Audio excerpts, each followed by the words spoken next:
final, and an epic Game 6 awaits us. It all goes down tonight. Game 6, it's win or go home for Victor Wembanyama and the San Antonio Spurs. And these are the games that make stars. This is where pressure can make a gem of a game. This series, it's taught us that Wemby, he needs to be that superstar for San Antonio, because you can see right here, in their wins, he's dominated, right? To the tune of 37 points, 16 rebounds a game.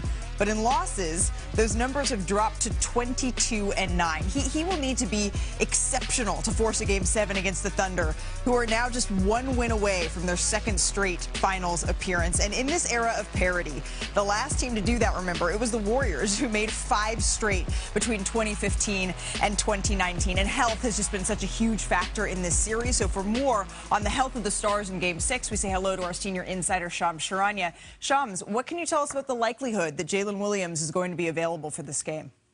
Malika, Jalen Williams' status, as it's been ever since he suffered his second hamstring strain to the same hamstring in just under 1 month. It is very much up in the air tonight and moving forward here in this series if it does require a Game 7. He is doing more and more and progressing more and more in his pregame workouts and his workouts off of team activities, at least for the public. But to have the second strain to the same hamstring just under 1 month just speaks to the severity of what this is and how sensitive and how tricky an injury like this can be. And we know Oklahoma City Thunder as an organization have always been cautious, and especially for a player like J-Dub, who has dealt with multiple different hamstring issues over the course of the season. He's now just 1 week out. This is typically an injury that is measured in weeks, not just days. Yeah, and you have to imagine feeling like they're one win away, having gotten this far without Jalen Williams. There's no A.J. Mitchell in this game as well. If it means getting him a little bit more time, that they can rest him and heal him, if they feel confident, they're going to give him as much time as he can possibly take. Shams, thank you very much for that insight here. This series, it has been back and forth. We've seen nail-biters. We have seen excellent games. I mean, what a series this has been. And that is with SGA struggling a little bit by his standards. Because, yes, he scored 26 a game, including 32 in Game 5. But the double teams have been giving him a little bit of trouble. Again, heavy on the little bit of trouble here. Wemby, meanwhile, he is the first player here to average 25 points, 10 rebounds, 3 blocks a game during a 5-game span of the conference finals since another Spurs great did it, Tim Duncan. That was back in 2023. But really, when you look at his numbers, as we showed early in the show, it's been feast or famine for him, which makes the bench scoring, right, all that more important. The Thunder bench has scored over twice as many points as the Spurs bench in this series. OKC's 51.4 bench points a game. That's on pace to be the most in conference finals history. As we say hello to our senior writer, Brian Windhorst, our do-it-all analyst, Chinea Agumake. It's going down, Brian. We have a Game 6 night. Why did I say that like a fan? It's going down, Brian. No, it's going down. It's going down, Brian. There Less we go. Stewie, a little bit more importance of the You game. did sound like Stewie from Family Guy. It's called a tan, Brian. It's called tan. Let's get back on track to this Game 6. If you're looking at the Oklahoma City Thunder being able to close this out, Mr. Windhorst, what's it going to take? Shea is in hell. You say he's struggling, and I agree, but he has never had a series where he has been this demanded from on offense. When you look at Stephon Castle in front of him most of the time, with Victor Wembanyama as the backline defense, with help coming from other players with size, he is having to work so hard, and it shows in his stats. We're talking about a player, Malika, who has shot over 50% and scored over 30 points a game for 4 straight years. In this series, he's shooting under 40% and averaging only 26 because this is such a fight. And it's really a joy to watch. I know people out there, some people are counting how many times he falls and whatever. I think this is absolute strength on strength. The 2-time MVP at the top of his game going against the unanimous Defensive Player of the Year and his band of merry mates who fights him every possession without A.J. Mitchell, without Jalen Williams. And he's really relying on Cason Wallace and Alex Caruso, right. 2 guys who are not normally primary ball handlers, who've been promoted. Cason Wallace had the most assists he's had in any game in the playoffs last game, in the vital Game 5.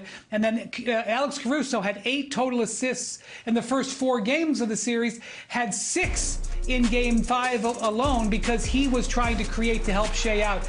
It is taking a village to beat this powerful Spurs defense. What's interesting, Wendy, is that last year in their path to the NBA Finals and winning a championship, we saw that Shea's going to get to his numbers. He's going to be the MVP. He's going to be the top dog. But J-Dub emerged as a certified #2 option, averaging over 20 points in that series versus the Indiana Pacers. He won him game 5. Exactly, completely. And different players, that's a perfect segue, have won them games, albeit role players playing like all-stars in the moments that demand it. In game 1, it was Alex Caruso. That was like the game 1. Even though they didn't win, you're still seeing big performances. Finally, the #2 showed up. Right? Chet Holmgren. He's going to be critical. He finally got a double-double, 16 and 11. But it's more than that, because on the road, your supporting cast has to make shots. No better example of this than Chet Holmgren showing up on the road. But also, let me add into the conversation, into the group chat, Alex Caruso. Alex Caruso at home has averaged 23 points per game, shooting 58% from 3. On the road, though, 7.5 points per game. And so there's a drastic difference on how these guys are shooting the ball to provide help for Shea to not feel all of that pressure. And I don't think history in this case maybe is the best indicator of how tonight is going to go. But we did see the Thunder play a couple of 7-game series last season on their way to a championship. They were not good, Brian, in Game 6 against Denver. That was on the road. They were not good in Game 6 against the Indiana Pacers. That was on the road. And the last time that we saw all of these role players that Shanae is talking about back in San Antonio, a lot of them, Alex Caruso chiefly, really struggled in this game, knowing that it's not likely that J-Dub's going to play, knowing that there is no A.J. Mitchell. How can they make an adjustment there? They were not good in Game 4 in this series, the last time they played in San Antonio. Exactly. So I would agree with you. And so, like, they are going to need some energy early on from Chet Holmgren. Chet Holmgren and Isaiah Hartenstein were able to outplay Victor Wembanyama in Game 5. I'm not saying that's going to happen again, but if you look at Chet Holmgren and Hartenstein, I believe they outscored Wembanyama and they out-rebounded him together. It's going to take a team effort, but I love the way that Chet came into that game with a scorer's mindset. He has got to apply pressure to get some of the attention off of Shea, because Shea is struggling to breathe. I am actually very impressed with the numbers that Shea is putting up, and especially on the road where you can't necessarily count on those role players.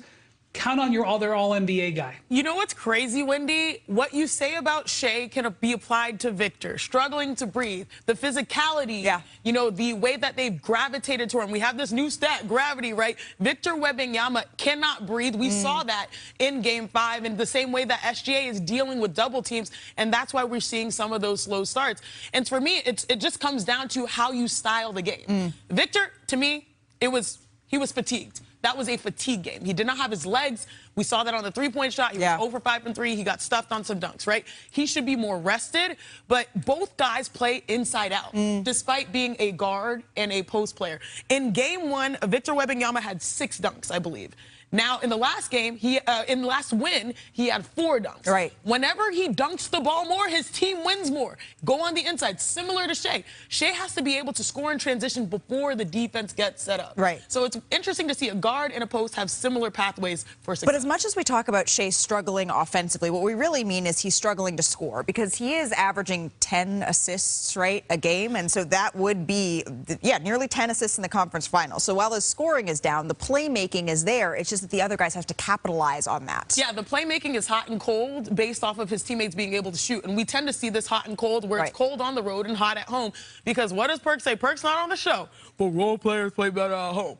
He's not lying. He's been saying it for a very long time. That was very good. But that is, was that good? Yeah, that was good. But that is absolutely the truth. And so I think for Shea, again, beating the defense down the floor and attacking there, what's crazy is that Victor is always looming. And sometimes the looming works to Shea's benefit so he can pass. But when it doesn't, that's where he has to look to capitalize. But, like, this is the first time we're seeing Victor Wembanyama in a postseason. Right. It's unbelievable. Yeah. He's the help side defender coming to slow Shea down. No one designed in basketball can do that better than Victor. Yeah, and Victor is going to have to be that superstar that we saw in Game 1, that superstar that we saw in Game 3 in order to force a Game 7 in this series. We're going to dive much more into this Game 6 as NBA Today rolls on, but we just got some news a couple of minutes ago out of the NBA Board of Governors meeting. They just held a vote on a major overhaul for the draft lottery system. We're going to tell you the results of that vote, what it means for tanking, coming up here in just a little bit. And yes, much more on